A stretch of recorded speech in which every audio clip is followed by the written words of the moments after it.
everyone, so welcome back to 2026. My New Year's resolution is that I'm actually going to post once a month on the first of the month at 10 a.m. I'm going to do it, and then once I've done 12 videos then I can do some more maybe, but I'm going to focus on the books. But I'm gonna, every month I just put one out there and that would be really cool. I got this up too early, but this is what I'm reading at the moment. So all of these books I'm gonna go through are my 5-star reads for 2025. And this one I'm almost finished, so I feel like it counts. I'm up to there. But then everyone keeps messaging me and they're like, oh, what do you think about the ending? So I don't know how to feel. But up to this point, it's 5 stars. So we'll see how the ending goes. Whether it remains that way. But currently, The Serpent and the Wings of Night by Carissa Broadbent. Yes, many stars. It's I've just gotten up to the spicy part, and I want to be really honest with you guys of things that I just can't. Why do guys get, oh, his silken tip slid, into me or whatever it is? Why do they get silky tip and women get wet folds? That just doesn't sound nice. It doesn't sound like in any way appetizing. It sounds really gross, and surely we have better ways of saying that, right? And then the other one that gets me is her mound. And I'm not a fan. Obviously other people are, but just her mound sounds weird. It's because it's not like a mountain, and I get that maybe it's raised, but it's not like even thighs, and when it has the actual name for things. I know there's a reason why romance authors and spicy authors don't put the actual name of things in a nice way and stuff like that. It's probably that it can't get into Christian book club or something like that, but I'll have to find out why. But it's very interesting, and I'm not a fan of mound or wet folds, and there's others too. I haven't found a good woman's description, and it's really lame, I'm not gonna lie. But this is alright. It's good. 5 stars. Okay, so, also what I'm reading at the moment too, which we'll see how it goes, but I'm reading, just to get off topic already, I'm reading Diabound. So that's coming together. I'm actually audiobooking it because that's a lot. I'm there for it, but I love an audiobook. So I'm audiobooking it, and then I'm reading another one by Alison Saft. It's tides, drowning, something. But I am so keen for this book. Who doesn't want to return to Pixie Hollow? Yes. I am keen, so that's another one I'm reading at the moment, and we'll see how it goes in early Jan. And then the last thing I read in 2025 that was brilliant was Little Woman. Gorgeous. I've been meaning to read it literally forever, because everyone keeps telling me that if they had to pick a character for me, that I look like Jo. And then I've had 4 different people say that I look like Saoirse Ronan. But anyway, I've said, people have said I look like her, and different people. But that's cool. And then they've also said that if they had to pick a fictional character that I reminded them of, that it would be Jo. And Jo is great. I love Jo. She's so funny. She's so beautiful. It's such a good book. I've spoken to people before and they've been like, Little Woman is my favorite book. And I see why. It's just gorgeous. All of the writing. And then I was in Mount Isa when I was reading it, and I was sending friends letters written in the style of it. And it was just kind of fun. It's just a really, really fun read, and I want to watch the movie now, because I was waiting, because I really struggled to read the books after I've watched the movie. You just know what's going to happen. But it's such a good book. Like, it's just so, some of those classics are really just like, ah, yes, I know why this is a classic now. Like, it makes sense. And it's just like the way that people are described, things are described, even the way they're called, like Little Woman, and it's how like their father calls them, ah, my little woman. And it's just like, oh, so cute.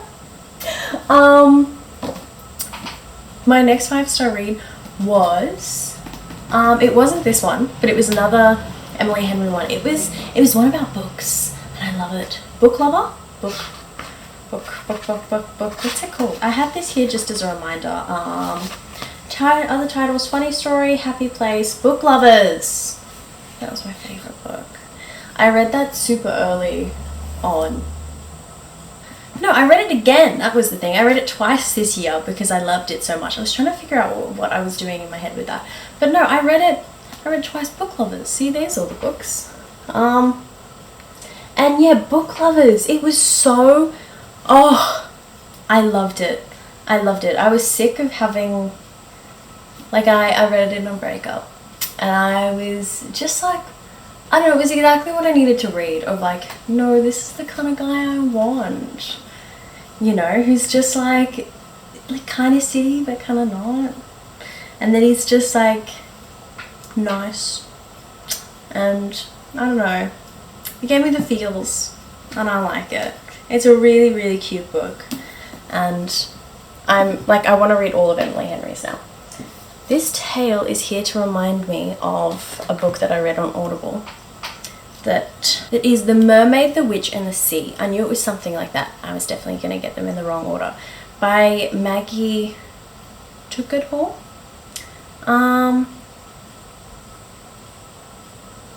It's really cool. It's a really, really cool book. It was just kind of fun.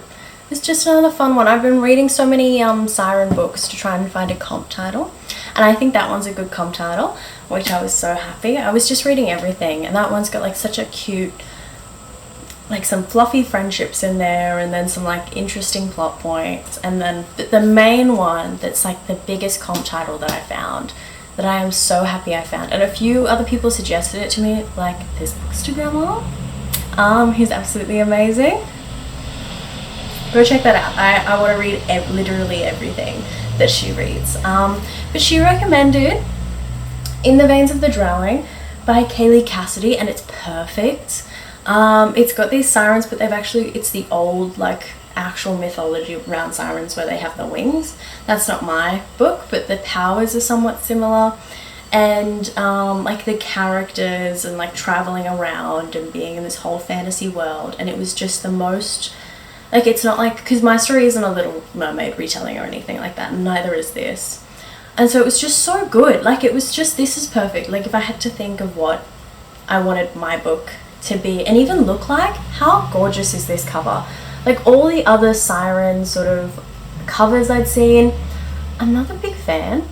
They're not that great, but this is gorgeous, and it's got that classic. My story is very much like the other comp title. The three that I have for it is that one that I said before, The Mermaid, the Witch, and then this one, In the Veins of the Drowning, and then Vanessa Land's Only a Monster, because they both have like the, you know, seeing the monster and the girl and like having that so closely tied together, and how like a siren is seen as this horrible, vicious creature, but it turns out it's actually all the people around them that are the horrible, vicious creatures, as in sort of this story. And it's just, oh, I love it.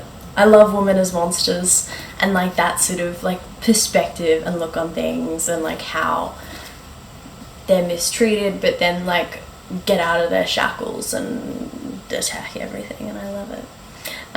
So yeah, so this, oh, I'm so glad I found this book. I've like highlighted everything, you know, in it. Let's stop at a random one and see if I've like I've just like hard this and just said cock blocked. Is there a good one that I've just like, I'll try and go for the side. Hee hee hee. Okay, what's hee hee? But this incessant blood bond will not let me ignore the fact you're shaking, you're cold, you're scared. And I was just like, hey, like, because that's the love interest, like talking to her. And obviously he's gonna like start taking care of her. It's brilliant. It's brilliant. I so recommend. Okay. The other one I read that I don't have the physical book for is Sorcery of Thorns by Margaret Rogerson, I think it is. This was such a fun, such a fun book. Such a cool book. I'll put more like photos and things like that around. I was like so close to only giving it 1 star because it nearly made me cry, and if I had the physical book would have like torn up the pages and like put it in a well. But it saved itself. It corrected its mistake. And immediate 5 stars after that. I was like, no, this is best thing ever, because I was it was a horrendous mistake. But such a good book. It was just really fun, and it's very much like Black Butler-esque is what I sort of thought about it. And it's just good. Like, it's cool. Okay, the other, you can believe it. What is this? Do you know immediately just from seeing that? I read all of ACOTAR this year. All of it. And it was good. It was fun. I'm currently getting some of the guys in my life to read it, which is just hilarious. And I got my little sister to read it too, and I'm just having so much fun with it. Like, it's not a literary masterpiece by any standards, but there's always, all of the books are like so easy, and they're kind of like meh, but then there's like, you can, like, this is obviously, it's the foundation of romantasy. So it's so many of these things where like I'm reading it now and I'm like, oh, this is so cliched, but it wasn't when she was writing them, because she made the cliches for a lot of it, which is why to me reading it now I'm a bit like, nah. But there is a moment, a scene, a chapter in each book that is just 5 stars. Like, there is just like such a moment. Like, for example, her ring, what's her name? I want to say Phaedra, but I know that's not her name. Feyre. I didn't know that before I named my character, just FYI. But yeah, so Feyre, I think it's like her getting her like engagement ring, best scene ever. Like, that is just a moment in a chapter that I am just like 5 stars. Like, I've never seen this before. I absolutely love it and adore it, and it's so cool. And so it's just like a moment. And there's one also when like their dad and ships, and that scene almost made me cry. I don't know why. I was just like, oh, beautiful. I don't know what, like, my sister said that was really lame and she hated that scene, but I really liked it. And there's just a moment in each of the books that I think is really powerful and really cool. And then when you get Nesta's perspective, she might have been my favorite. Like, she's just so fun and such a cool character. And Lou and I have been making jokes about everything to do with that book for months. And basically, I don't know if you'll know what this means, but like this, because I'm really trying not to give spoilers. But every now and then, Lou and I'll just walk up to each other and be like, and it's something happens where their wings can't like go in, they like stick out, and they can kill people because the wings just like stick out. And no other creature that happens for, you know, like every other bird, whatever, their wings fold in like it's normal, like it's just like it's fine. But for some reason these guys are like, and just everything to do with that scene doesn't make logical sense. and we love it. And I was like at the gym explaining this, and I'm like, so good. Oh, if you know, you know. If you know, you know. Or you might not even know from my explanation, but know that I know and think it's hilarious. It's something about their wings just like sticking out and killing usually women, or only women, unless they identify as something else. But like, you know what I mean? I'm trying to, we'll forget about it, but it doesn't make any logical sense, and it's pretty funny. The next book that was 5 stars was by Len, and it's so good. It's a little poetry collection, and I know Len, and they're so amazing and so incredible, and I love their poetry, and like they do so much just really cool stuff. And they actually, I'm in the back of it in the acknowledgements, and so that's like 2 books that I've like, my name is in books, and I love it. There's nothing like quite like as good as feeling as that my name is there in a book, and it's not even a book I've written myself. It's just, it's so cool to be in them. And Len is amazing. Like it's such a cool and powerful book, and I know they've got so much like more that they're doing. Like, I want my muscles to be more defined, but not my gender. I am mesmerized by the magenta after my blood vessels burst. It's just, I've like highlighted something in every single like page. But those are just some random things that you're just like, wow, like just so cool. Len also did, I want to just bring this up because it's so much fun. They performed at Ruckus in Brisbane, if you know what Ruckus is. And they performed this poem, which is one of their zines, and it's The Love That Bleeds, and it's so cool. It's a poem about the experience of making love while you and or your partner are menstruating.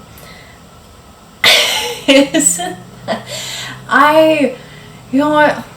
I love artists sometimes. Like, Ruckus is just one of the coolest places. And artists in general, the things that they come up with, the things that they make, like, it's beautiful. It's gorgeous. I love that.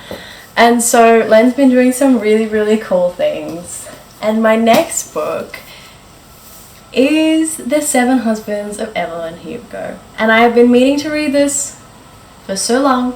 I've been meaning to get on the hype, but it lives up to it. It lives up to it. I really liked it. It's like, I audiobooked it again because it was in the library. Like, and it's fun. Like, I love the dresses. I love that lifestyle. Yes, she annoyed me at times because I was like, you nincompoop, but it's so cool, and it's so fun, and it feels so believable. Like, it feels so realistic. The characters feel so genuine and so honest in their mistakes and things like that, and it's really fun, and it's a real queer retelling of like early Hollywood. What was it called? Like Tinseltown or something? It feels like that. But yeah, you know what? It's cool. It's cool. I enjoyed it. It was just a fun read. Okay, the next one I absolutely loved. Ever Blessed. And you can kind of tell that because I've done a whole other video on it. A whole other review going into hypotheses, like everything. It's by Olivia Flynn. So incredible. Amazing agent too, by the way. And just like a cool cover. It's just really fun. This was like such a, okay, I've opened it. I also like highlighted everything in this one as well. I've got From a Single Thought Against the Rush of Euphoria. That's like what I've just randomly highlighted. Finton stood behind him. He looked young, perhaps 20. Oh, I was just curious of his age. But yeah. Politicking had never been her strong suit. Love it. It's just so much fun. Like, it was just such a good read. Again, it's got like some queer moments, but then it's also got such a strong like hetero romance, but it's like enemies to lovers. There was only one bed, and it just has all the tropes in that respect. And it's such a fun read, and the magic system is really cool. Anyway, I've done a whole other video on it. Watch that. It's really cool. But I love that book. And then I've got another friend's book A lot of these are Australian authors too, which I love. Like heaps of just like Aussie work, which is what I really want to do a lot of these videos about, because I feel like Aussies don't get their books out on BookTube and like Bookstagram and things like that enough, especially BookTube sometimes, and I want to see more of it. So Peter Miller, so cool. I worked with her at the Berkeley bookshop in Yamundi, and I got there and she signed it and everything like that. So cute, so cute. Such a fun book as well. I think I audiobooked this one as well because I'm a sucker for it. And basically, how do I put this? It's a historical story, which is not usually my cup of tea, but when I have read it, it's feel like, you know, sometimes I'm just like, Google, you've Googled that. Like it feels like they've researched. It feels like they've gotten up Google articles and given that to me. Whereas this story feels like I'm there. Like I can smell the rats. I can smell the food. I know the texture of what they're eating. They're singing like songs that I have never heard before. And it's all from like library research mostly, which is nice. Like it's not my typical research that I know about that time period because it's all in those like library archives. And like Peter went through all of that and like researched it all, and it's all about these midwives on boats coming to Australia and ends in Brisbane. And it's really good. Like it's really like, oh, it's so devastating. Like it is just horrendously sad at times, but it's so beautiful in its portrayal of people, and especially women of that time, that we don't have that much like to go off of. Okay, another one is, I don't have the book here, but it's Psychosis Diagnosis by Nikki Minty, and this is the other work that Nikki has done, and also a friend. She was one of the first people ever to like read my book and give me like genuine advice and help, and I've still got like I want to share all the advice that I've gotten from people, like at some point, like go through and look at, because she gave me like a whole list of things that her editor gave her, that it's like this big sheet and this big document of like just little things that you don't think about. Like what's some of the things, this is just so random, but some of the things that I didn't realize as a first time writer was the indents on pages. Like it's in every single book that that line is indented, and knowing how to correctly indent like your work just to format it so that it looks really professional. Like uni helped teach me that, but it's not something that you just learn. It's not something that you have to like sit down and like learn how to do it, because otherwise your writing isn't going to look as professional as other people that have done that. You know, it's Times New Roman, 12-point font, like we'll go through this at one point, but there's so many little things like that that you really need to know in order to be able to just even survive the publishing industry, of knowing what your work should look like. And that shouldn't determine it, but it does. It's a huge part of them knowing whether you're a novice or whether you've like had work done professionally before or not. And it's huge, but there's little things like that that you don't realize, like when to use double quotation marks and single. And she really helped me at that point where I just didn't know that stuff. And it's really, really good to have someone like that helping you and to know how to like pick up those little things. Anyway, beside the point, Psychosis Diagnosis was so much fun. It's not this series was great, but it's a totally like separate, I'm pretty sure it's a standalone. I also audiobooked it. Incredible audiobook. There's like an Aussie like voice, and then there's this New Orleans voice that's so cool, and it's all about like ghosts and this guy getting trapped basically in this kind of like psychotic world where he's struggling to identify like real from this like alternate time. But it's done so well, and there's so much happening in it that you're just like, huh? And then so much of it, and you're trying to figure out like who is the bad guy, what's the bad guy doing, what's his end game, like what is happening, because the main guy is very much living in like the real time, trying to fix it, like what's happening now, and the past is affecting the future in ways that only like a few characters kind of know, and they sort of come together and out, and it's all weaved together expertly to be able to have this story that is so overarching with all these different like twisty bits and just intriguing bits, and you're just on the edge of your seat like, what's next? It's just really fun. Like, it's a really, really cool story. Okay, last one. We're up to the last one that I read really early this year. No. Yes. A Song Below Water. So I've been reading so much like siren mermaid stuff, and this one is really fun. It was really cool. It was such a good book. So A Song Below Water by Bethany C. Morrow, and it had, like, I loved that it had different like mythologies in it that I wasn't used to. The main one was gargoyles, and what's the other one? It's like the echolocation people. What's it called? They're like they have little bells. Oh my gosh, I've just highlighted. Like, look at that whole page. But don't, because it's at the end. But like everything is highlighted. I'm trying to think of what they're called. So yeah, that's everything, guys. That is all my 5-star reads for 2025. And I will see you next month, because I'm going to be on to that.